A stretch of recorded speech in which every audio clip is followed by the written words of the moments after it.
Ustadz, lah sekarang yang di alam barzah ngapain? Yang di alam barzah ini sekarang kita harus paham, alam yang dilewati manusia itu 4. Ada alam janin, ada alam dunia, ada alam barzah, dan ada alam akhirat. Nah sekarang yang di alam barzah ngapain Ustaz?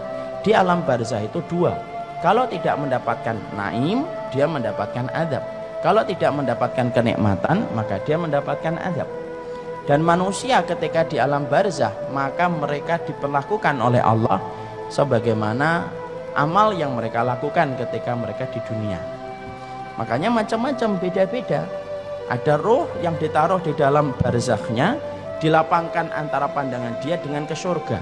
Maka dia melihat surga dan dia menikmati itu setiap waktunya dan setiap saatnya. Itu kenikmatan.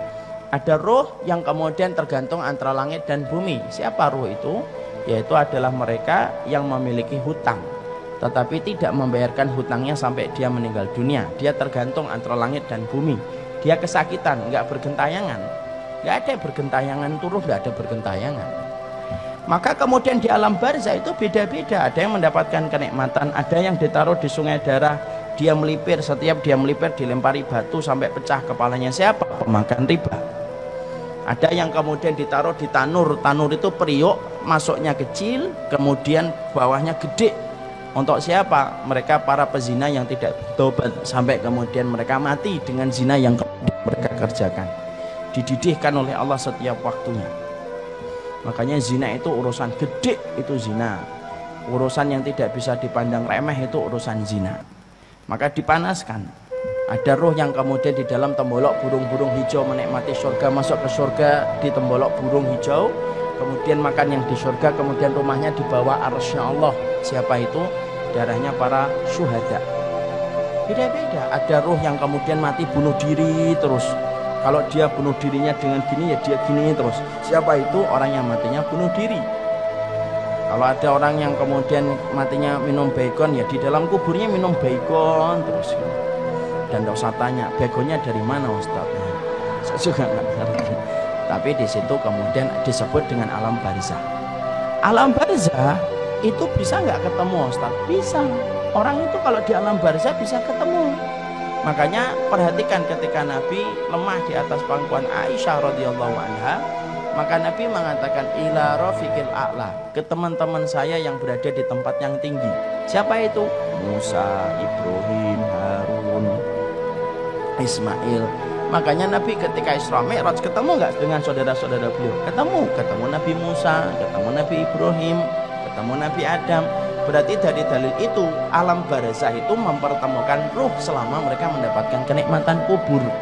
Keluarga kita ketemu dengan keluarganya selama mereka sama-sama mendapatkan kenikmatan kubur.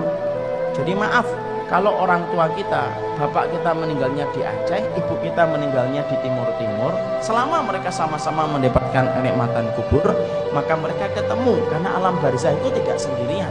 Alam barzah itu mempertemukan dengan saudara-saudaranya. Syaratnya satu, sama-sama mendapatkan kenikmatan kubur. Dan kita saling bisa mengunjungi satu ruh dengan ruh yang lainnya ketika di alam barzakh. Makanya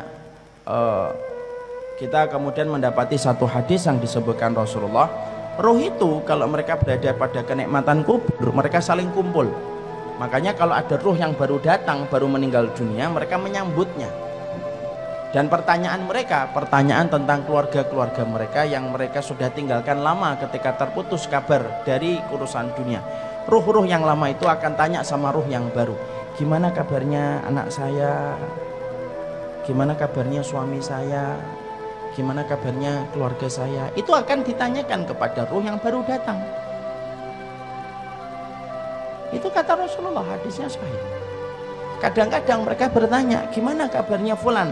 Maka ruh yang baru datang itu berkata, loh, fulan itu sudah meninggal sebelum saya. Dia sudah meninggal sebelum saya. Lalu kemudian apakah dia tidak datang ke tempat ini?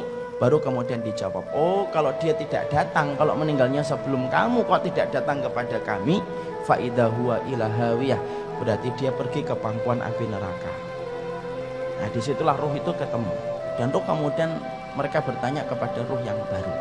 Makanya kita mendapati bahwasanya itulah yang dinamakan dengan alam barzah, masih bisa bertemu.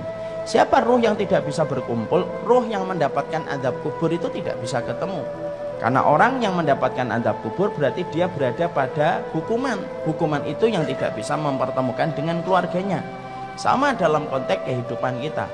Kalau ada yang di Cipinang penjara, dia tidak bisa ketemu saudaranya, tidak bisa ketemu dengan keluarganya. Sama sebagaimana itulah kita kemudian mendapati di dalam ruh itu semacam itu.